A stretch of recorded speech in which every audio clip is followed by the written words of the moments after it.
एक बार की बात है, एक पत्थर काटने वाला आदमी था जो रोज पत्थर तोड़ने का काम करता था। वह मेहनती था, लेकिन अपने जीवन से संतुष्ट नहीं था। एक दिन उसने एक अमीर व्यापारी को देखा जो कीमती कपड़े पहने था और नौकरों से घिरा हुआ था।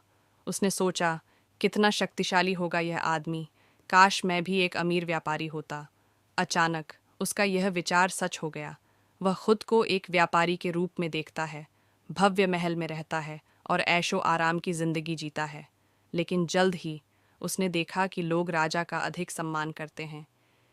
राजा तो सबसे शक्तिशाली होता है, उसने सोचा और राजा बनने की इच्छा की। फिर से उसकी इच्छा पूरी हो गई। अब वह राजा था, उसकी सेनाएं थीं और वह पूरे राज्य पर राज करता था।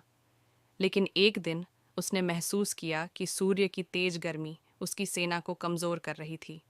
सूर्य राजा से भी अधिक शक्तिशाली है, उसने सोचा और सूर्य बनने की इच्छा की। अब वह सूर्य बन चुका था, अपनी किरणों से पृथ्वी को जलाने लगा। लेकिन फिर अचानक एक काला बादल आया और उसकी रोशनी को ढक दिया। बादल तो सूर्य से भी शक्तिशाली है, उसने सोचा और बादल बनने की इच्छा की। अब वह एक विशाल बादल था, बारिश और तूफान लाने लगा। लेकिन फिर उसे महसूस हुआ कि हवा उसे इधर उधर धकेल रही थी।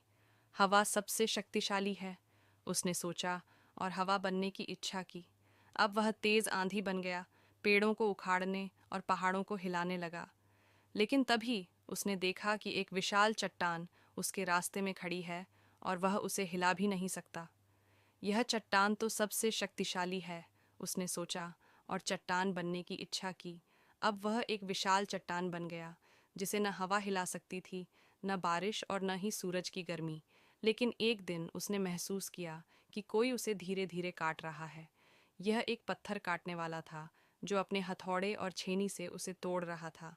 उसी क्षण उसे एहसास हुआ, सबसे ताकतवर तो वही पत्थर काटने वाला है, क्योंकि वह सबसे कठोर चट्टान को भी आकार दे सकता है। सच्ची शक्ति धन, पदवी या ताकत में नहीं होती, बल्कि आपकी मेहनत, दृढ़ता और आत्मविश्वास में होती है। अपने काम में लगे रहो और तुम अपनी तकदीर खुद बना सकते हो।